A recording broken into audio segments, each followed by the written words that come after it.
Feliz y bendecido día, aprendiendo un curso de milagros.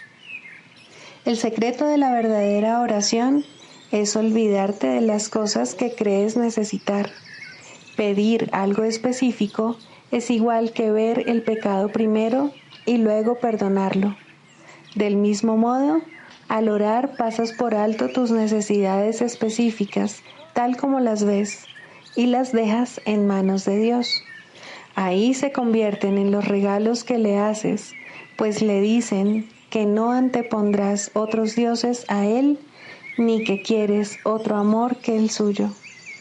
Este libro es un comienzo, no un final.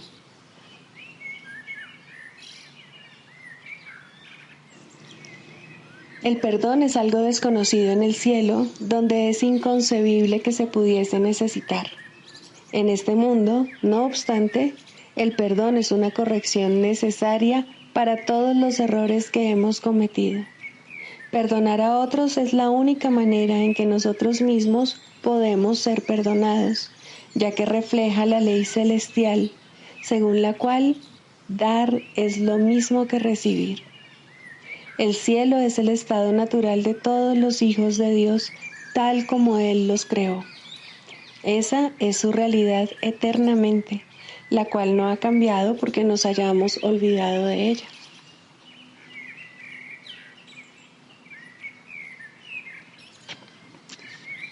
Introducción. Este es un curso de milagros. Es un curso obligatorio. Solo el momento en que decides tomarlo es voluntario. Tener libre albedrío no quiere decir que tú mismo puedas establecer el plan de estudios. Significa únicamente que puedes elegir lo que quieres aprender en cualquier momento dado. Este curso no pretende enseñar el significado del amor, pues eso está más allá de lo que se puede enseñar. Pretende, no obstante, despejar los obstáculos que impiden experimentar la presencia del amor, el cual es tu herencia natural. Lo opuesto al amor es el miedo, pero aquello que todo lo abarca no puede tener opuestos. Este curso puede, por lo tanto, resumirse muy simplemente de la siguiente manera. Nada real puede ser amenazado. Nada irreal existe. En esto radica la paz de Dios.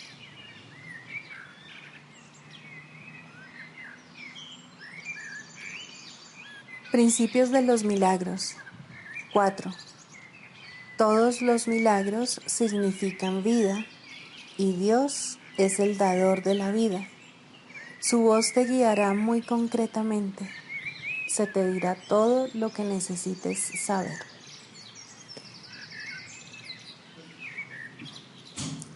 Capítulo 7. Los regalos del reino. 1. El último paso. El poder creativo de Dios y el de sus creaciones es ilimitado, pero no existe entre ellos una relación recíproca.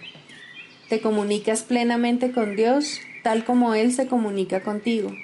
Es este un proceso continuo que compartes con Él, y por el hecho de que lo compartes, te sientes inspirado a crear como Él crea. En la creación, no obstante, no existe una relación recíproca entre tú y Dios, ya que Él te creó a ti, pero tú no lo creaste a Él. Ya te dije que tu poder creativo difiere del suyo solamente en este punto. Incluso en este mundo existe un paralelo. Los padres traen al mundo a sus hijos, pero los hijos no traen al mundo a sus padres. Traen al mundo no obstante a sus propios hijos y, de este modo, procrean tal como sus padres lo hicieran. Si tú hubieses creado a Dios y Él te hubiese creado a ti, el reino no podría expandirse mediante su propio pensamiento creativo. La creación estaría, por lo tanto, limitada y no podría ser co-creador con Dios. De la misma manera en que el pensamiento creador de Dios procede de Él hacia ti, así tu pensamiento creador no puede sino proceder de ti hacia tus creaciones. Solo de esta manera puede extenderse todo poder creativo. Las obras de Dios no son tus obras, pero tus obras son como las suyas. Él creó a la filiación y tú la expandes. Tienes el poder de acrecentar el reino, aunque no de acrecentar a su creador. Reivindicas ese poder cuando te mantienes alerta solo en favor de Dios y de su reino. Al aceptar que tienes ese poder, aprendes a recordar lo que eres. A tus creaciones les corresponde estar en ti del mismo modo en que a ti te corresponde estar en Dios. Tú eres parte de Dios, tal como tus hijos son parte de sus hijos. Crear es amar. El amor se extiende hacia afuera simplemente porque no puede ser contenido. Nunca deja de fluir porque es ilimitado. El amor crea para siempre, aunque no en el tiempo. Las creaciones de Dios han existido siempre porque Él ha existido siempre. Tus creaciones han existido siempre porque tú solo puedes crear como Dios crea. La eternidad es tuya porque Él te creó eterno. El ego, por otra parte, siempre exige derechos recíprocos, ya que es competitivo en vez de amoroso. Está siempre dispuesto a hacer tratos, pero no puede comprender que ser igual a otro significa que no es posible hacer ningún trato al respecto. Para ganar tienes que dar, no regatear. Regatear es imponer límites en lo que se da, y eso no es la voluntad de Dios. Disponer lo mismo que Dios es crear como Él. Dios no limita en modo alguno sus regalos. Tú constituyes sus regalos. Por consiguiente, tus regalos son necesariamente como los suyos. Los regalos que le haces al reino no pueden sino ser como los regalos que Él te hace a ti. Yo le di al reino únicamente amor porque creí que eso era lo que yo era. Lo que tú crees ser determina los regalos que haces, y si Dios te creó extendiéndose a sí mismo hasta dar lugar a lo que eres, solo puedes extenderte a ti mismo tal como Él lo hizo. Solo la dicha aumenta eternamente, pues la dicha y la eternidad son inseparables. Dios se extiende hacia afuera más allá de todo límite y más allá del tiempo, y tú, que eres co-creador con Él, extiendes su reino eternamente y más allá de todo límite. La eternidad es el sello indeleble de la creación. Los eternos son felices y viven en paz eternamente. Pensar como Dios es compartir su certeza acerca de lo que eres, y crear como Él es compartir el amor perfecto que Él comparte contigo.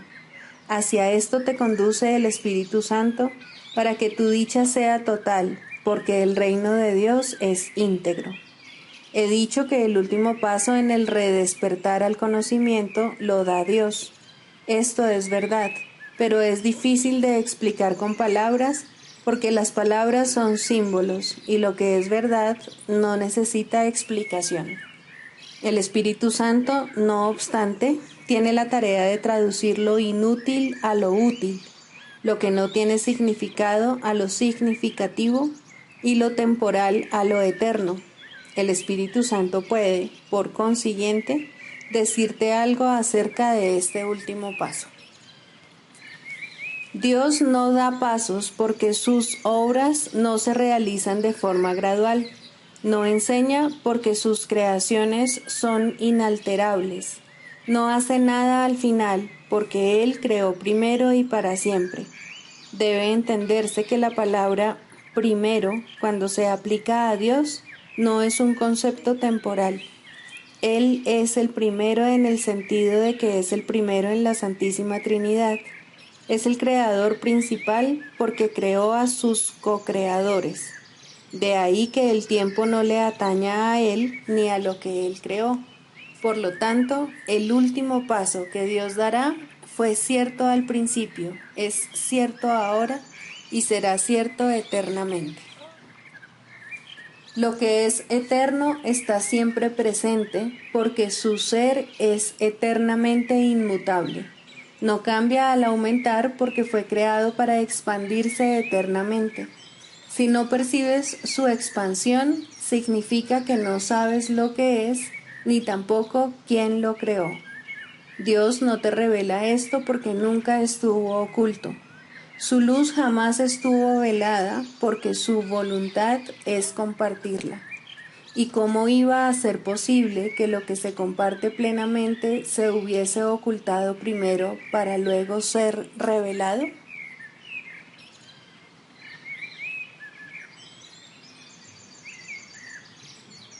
Libro de ejercicios. Pregunta 11. ¿Qué es la creación? La creación es la suma de todos los pensamientos de Dios en número infinito y sin límite alguno en ninguna parte. Solo el amor crea y únicamente a su semejanza. Jamás hubo tiempo alguno en el que todo lo que creó no existiese, ni jamás habrá tiempo alguno en que nada que haya creado sufra merma alguna. Los pensamientos de Dios han de ser por siempre y para siempre exactamente como siempre han sido y como son, inalterables con el paso del tiempo, así como después de que éste haya cesado. Los pensamientos de Dios poseen todo el poder de su Creador, pues Él quiere incrementar el amor extendiéndolo, y así su Hijo participa en la creación y, por lo tanto, no puede sino compartir con su Padre el poder de crear. Lo que Dios ha dispuesto que sea uno eternamente, lo seguirá siendo cuando el tiempo se acabe, y no cambiará a través del tiempo, sino que seguirá siendo tal como era antes de que surgiera la idea del tiempo. La creación es lo opuesto a todas las ilusiones porque es la verdad. La creación es el Santo Hijo de Dios, pues en la creación su voluntad es plena con respecto a todo, al hacer que cada parte contenga la totalidad. La inviolabilidad de su unicidad está garantizada para siempre, perennemente a salvo dentro de su santa voluntad y más allá de cualquier posibilidad de daño, separación, imperfección o de nada que pueda mancillar en modo alguno su impecabilidad. Nosotros, los hijos de Dios, somos la creación. Parecemos estar separados y no ser conscientes de nuestra eterna unidad con Él. Sin embargo, tras todas nuestras dudas y más allá de todos nuestros temores, todavía hay certeza, pues el amor jamás abandona sus pensamientos y ellos comparten su certeza. El recuerdo de Dios se encuentra en nuestras mentes santas, que son conscientes de su unicidad y de su unión con su Creador. Que nuestra función sea únicamente permitir el retorno de este recuerdo y que su voluntad se haga en la tierra, así como que se nos restituya nuestra cordura y ser solamente tal como Dios nos creó. Nuestro Padre nos llama, oímos su voz y perdonamos a la creación en nombre de su Creador, la santidad misma, cuya santidad su creación comparte con Él, cuya santidad sigue siendo todavía parte de nosotros.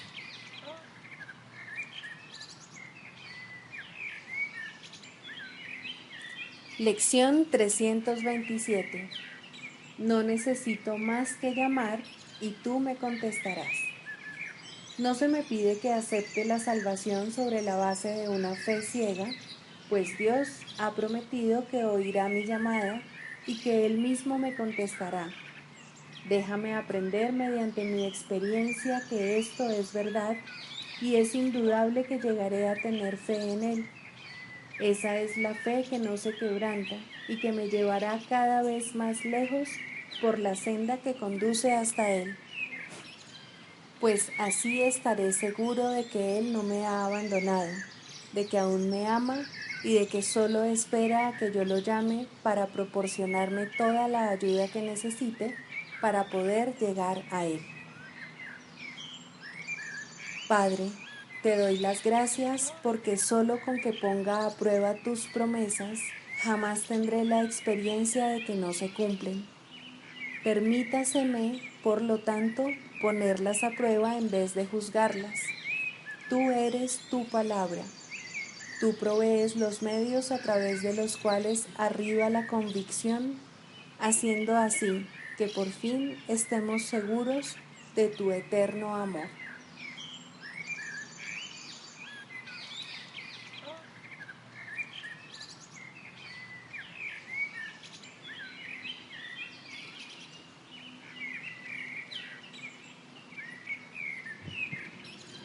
Manual para el maestro. Características de los maestros de Dios. Tolerancia. Los maestros de Dios no juzgan. Juzgar es ser deshonesto, pues es asumir un papel que no te corresponde. Es imposible juzgar sin engañarse uno a sí mismo. Juzgar implica que te has engañado con respecto a tus hermanos. ¿Cómo, entonces, no te ibas a haber engañado con respecto a ti mismo? Juzgar implica falta de confianza, y la confianza sigue siendo la piedra angular de todo el sistema de pensamiento del Maestro de Dios. Si la pierde, todo su aprendizaje se malogra. Sin juicios, todas las cosas son igualmente aceptables, pues en tal caso, ¿quién podría juzgarlas? Sin juicios, todos los hombres son hermanos, pues en ese caso, ¿quién se encontraría aparte? Juzgar destruye la honestidad y quebranta la confianza. El Maestro de Dios no puede juzgar y al mismo tiempo esperar aprender.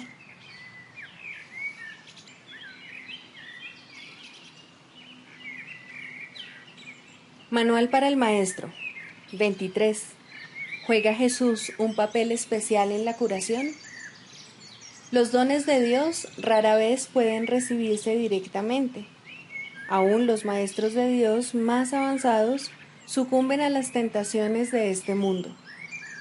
¿Sería justo entonces que se le negara la curación a sus alumnos por esa razón? La Biblia dice, pide en el nombre de Jesucristo. ¿Es esto simplemente una invocación a la magia? Un nombre no cura, ni tampoco puede una invocación generar ningún poder especial. ¿Qué significado puede tener entonces apelar a Jesucristo? ¿Qué confiere el invocar su nombre?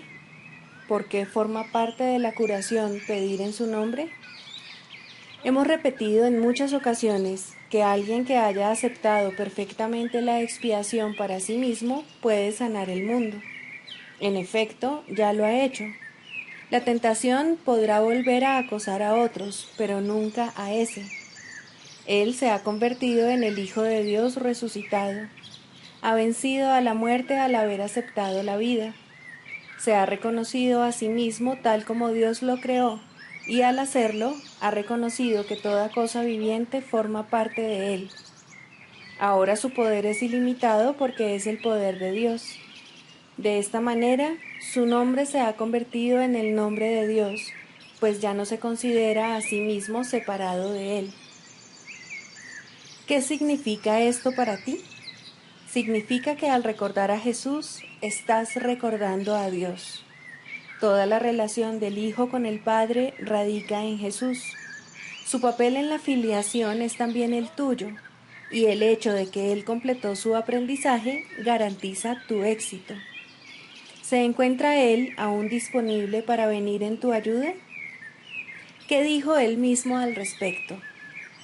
Recuerda sus promesas y pregúntate honestamente si sería posible que no las fuese a cumplir. ¿Puede Dios fallarle a su Hijo? ¿Y puede quien es uno con Dios ser distinto de Él? El que trasciende el cuerpo trasciende también toda limitación. ¿Cómo no iba a estar disponible el más grande de los maestros para aquellos que lo siguen? El nombre de Jesucristo como tal no es más que un símbolo, pero representa un amor que no es de este mundo. Es un símbolo que se puede usar sin riesgo para reemplazar a los innumerables nombres de todos los dioses a los que imploras.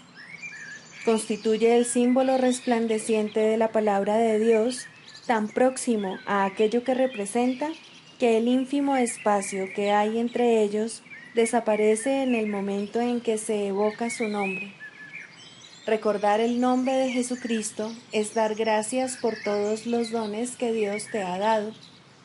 Y la gratitud hacia Dios se convierte en la manera en que Él es recordado, pues el amor no puede estar muy lejos de una mente y un corazón agradecidos.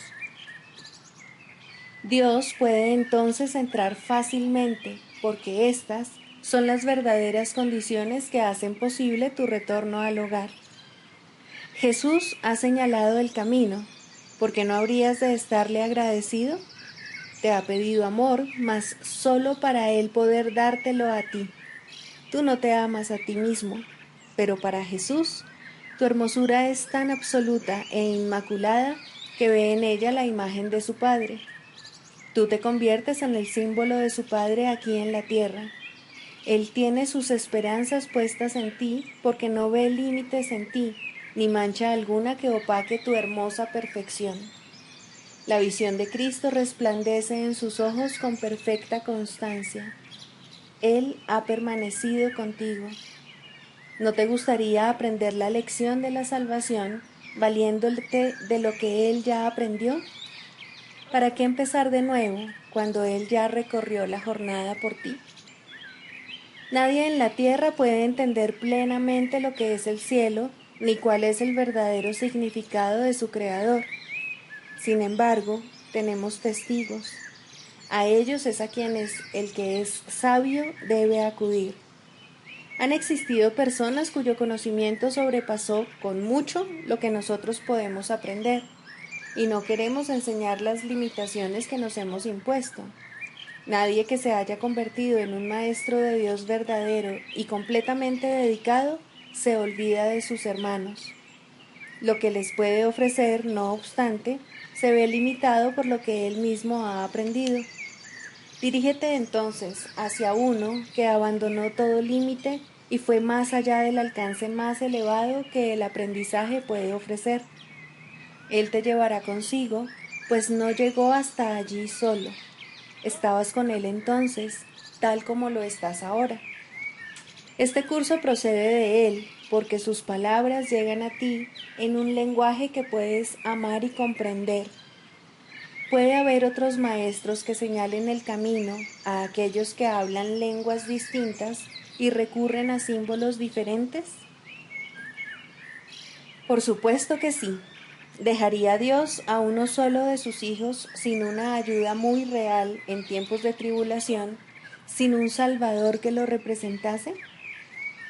Aún así, necesitamos un programa de estudios polifacético, no porque el contenido sea diferente, sino porque los símbolos tienen que modificarse y cambiar para poder ajustarse a las diferentes necesidades. Jesús ha venido a responder las tuyas. En Él hallarás la respuesta de Dios. Enseña, entonces, con Él, pues Él está contigo. Él siempre está aquí.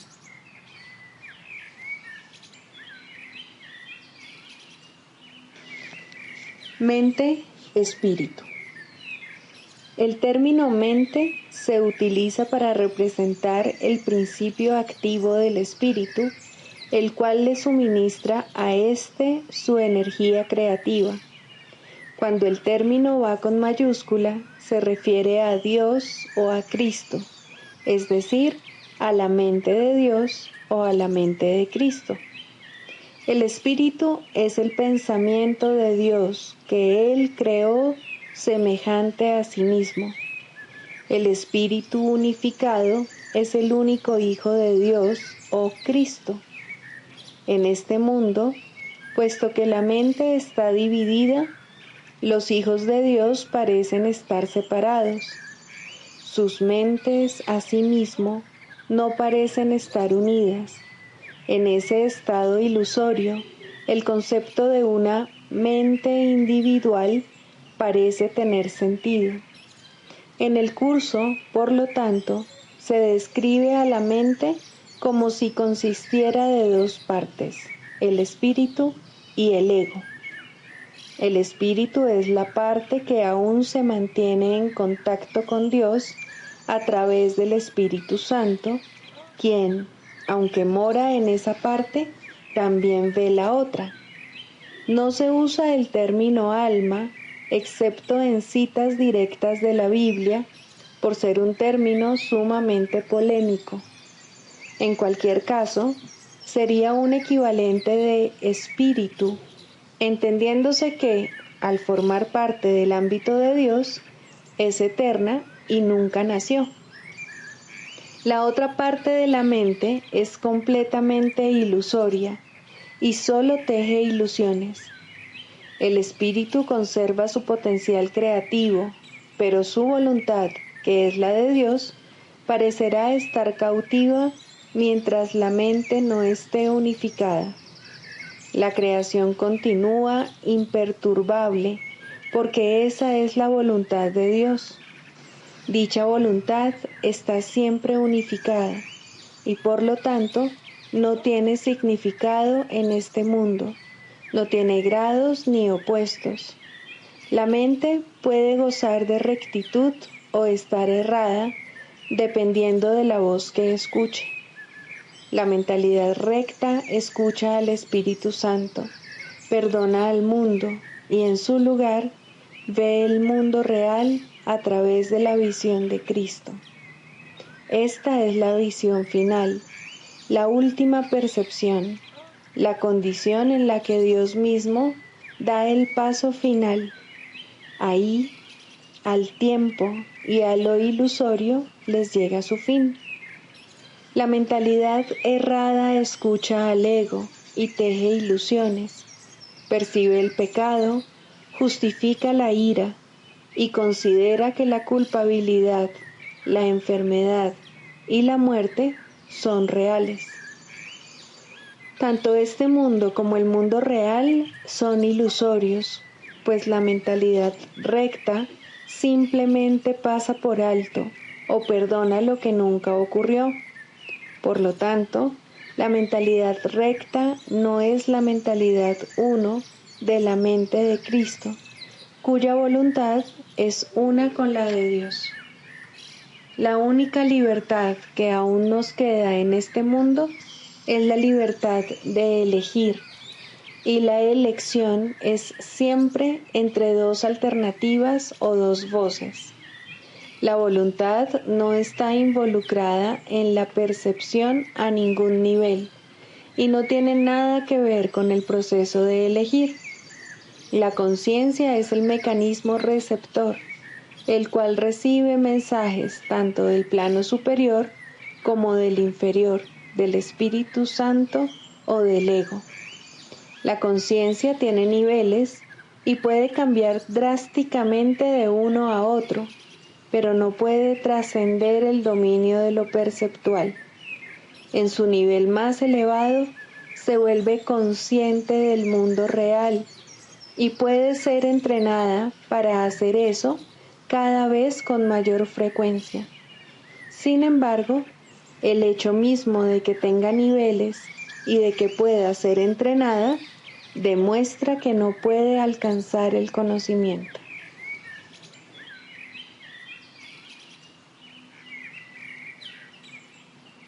Sigamos a Jesús haciendo del perdón algo tan natural como respirar y algo tan vital como el aire. Amén.